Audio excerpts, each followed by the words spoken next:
Ontem, a Câmara dos Deputados aprovou um projeto importante, o PL 490, que fala de um tema que deu muita discussão no Brasil ao longo dos tempos. Nem sei por que deu tanta discussão assim, mas deu muita discussão, que é a demarcação de terras indígenas.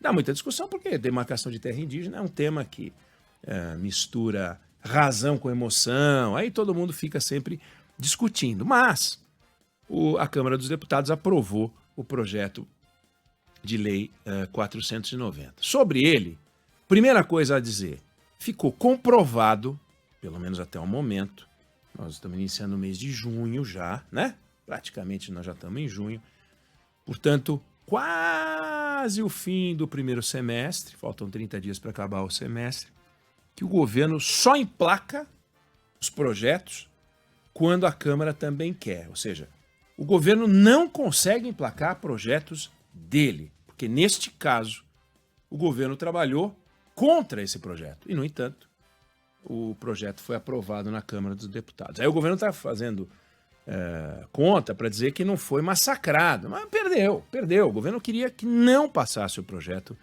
do jeito que passou, e passou. E esse projeto de lei, ele tem coisas importantes, eu vou deixar o ponto central para o fim, que talvez nem seja o ponto central. Mas, por exemplo, a partir de agora, se esse projeto de lei for aprovado no Senado, o Senado diz que vai demorar mais, Rodrigo Pacheco disse que não vai ter a pressa da Câmara dos Deputados, não sei se para agradar o governo deu essa declaração para não dar confusão, mas no Senado o ambiente é de aprovação desse projeto de lei. A partir de agora, nas terras indígenas, se poderá plantar transgênicos. Por exemplo, está lá, claro, pode plantar transgênico. Não pode ampliar terra que já foi demarcada. Pode exercer atividade econômica direta, ou seja, os próprios indígenas, ou indireta, ou seja, contratando mão de obra, ainda que não mão de obra indígena. Pode explorar o turismo, pode explorar energia elétrica, pode ter exploração mineral. Então, só aí, claro, com a aprovação dos indígenas, com a aprovação da FUNAI, com todos os cuidados que devem ser tomados, naturalmente, mas saímos daquela etapa em que nada pode ser feito, inclusive em favor, principalmente em favor dos indígenas, para a produção de riqueza. Porque ser indígena significa viver sob a tutela do Estado sem capacidade de produção de riqueza. Aonde está escrito? Em lugar nenhum da Constituição, em Constituição nenhuma do mundo está escrito que os indígenas têm que viver no atraso. Eles têm que viver como eles quiserem viver. E eles têm uma autorização a partir de agora para as coisas funcionarem de um jeito muito mais civilizado, muito mais moderno. Então, ponto importante. O ponto que gerou essa discussão no 490 é, afinal, a data da demarcação de terra.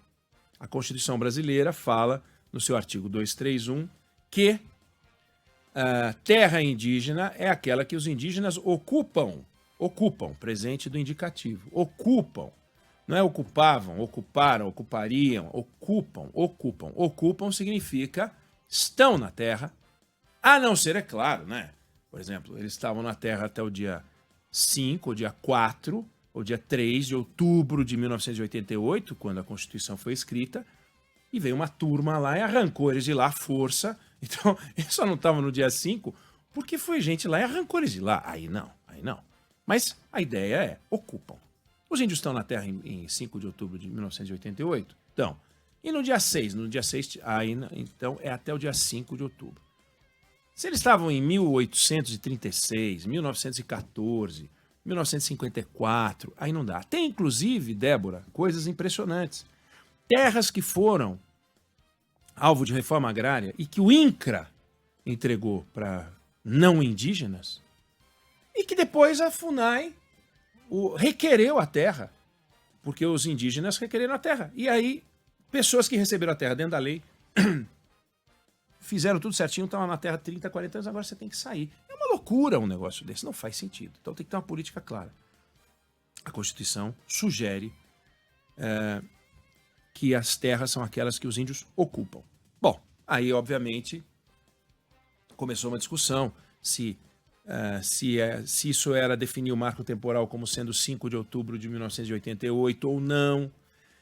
E a gente tem algumas decisões do Supremo, eu vou citar só duas, que deixam bem claro que o ocupam é presente do indicativo 5 de outubro de 1988. Uma delas é uma súmula 650, que diz lá claramente nessa súmula o seguinte, que é de 2003, que os incisos 1 e 11 do artigo 20 da Constituição não alcançam terras de aldeamento extintos, ainda que a ocupação por indígenas em passado remoto.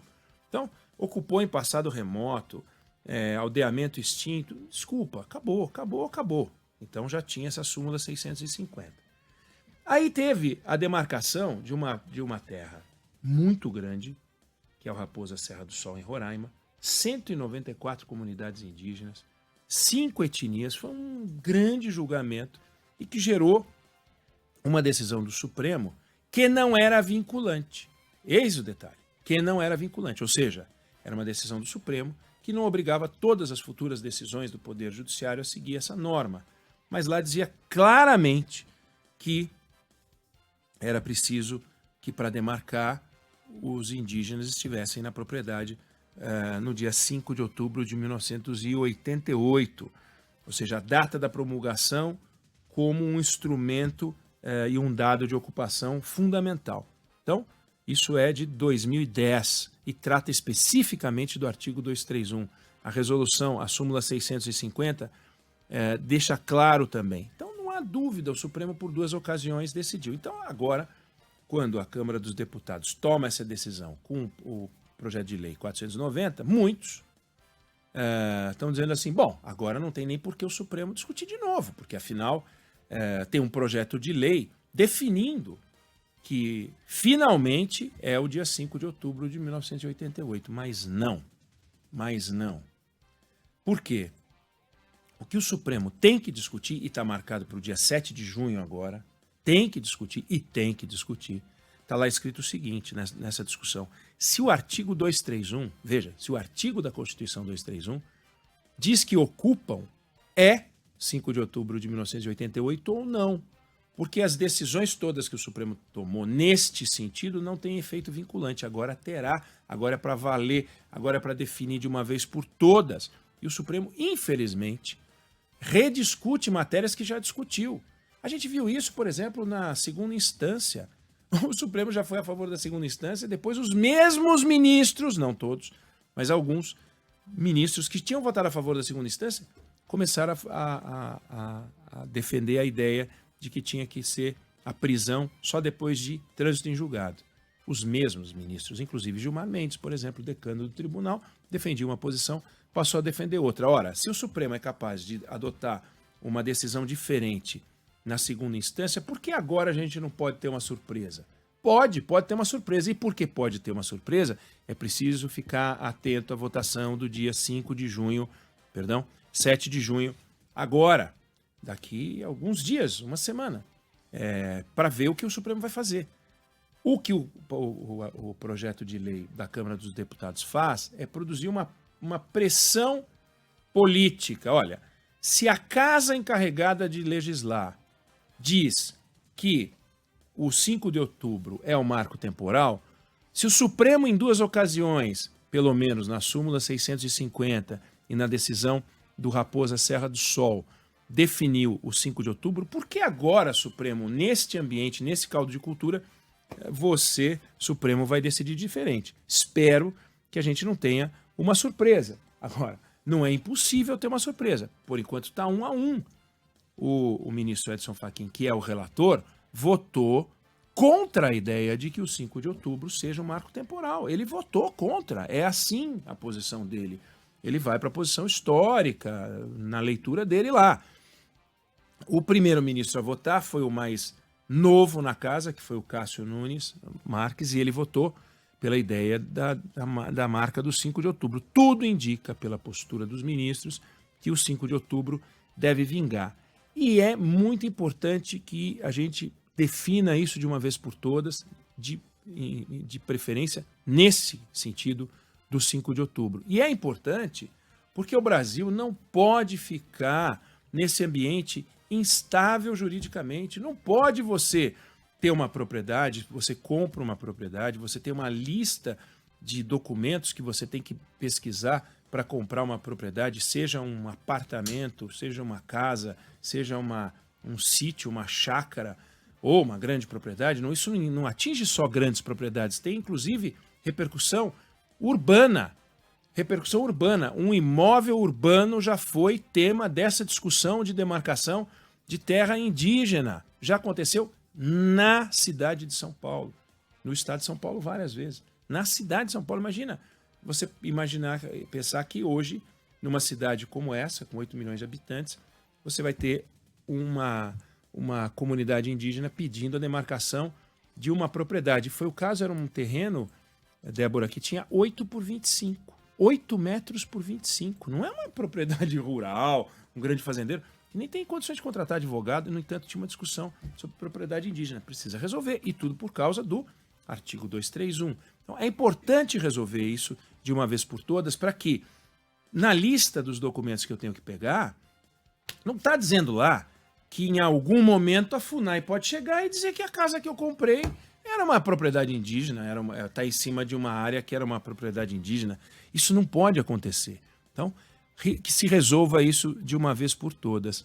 Eu acho muito importante, está claro que é importante esse negócio, e as coisas caminham. O Supremo, ele obviamente, ele se presta a definir e fazer uma vinculação das decisões para que sempre que o assunto for parar na Justiça, a Justiça receba e resolva na mesma direção.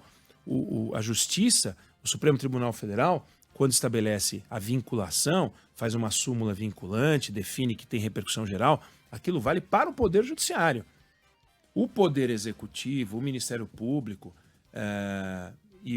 tem que se acomodar. Então, hoje, no atual momento, está valendo uma decisão da Advocacia Geral da União orientando o Poder Executivo para só demarcar a terra indígena que se encaixa nessa definição do 5 de outubro, uma decisão que foi tomada em 2017. Então, o Poder Executivo Federal está orientado nesse sentido. Vamos ver como é que vai ficar. É lamentável, é exagerada, compreende-se, mas é exagerada a posição da ministra Sônia Guajajara, que chamou o projeto de genocídio legislado. Não é porque ela chamou de genocídio legislado que é um genocídio. Não tem nada a ver com genocídio. De onde ela tirou que os indígenas, a partir de agora, correm risco de vida, que os indígenas, a partir de agora, vão viver uma vida pior do que a que vivem, ou a que poderiam viver se a demarcação fosse do jeito que ela defende. Ela chama de genocídio, desqualificando o debate.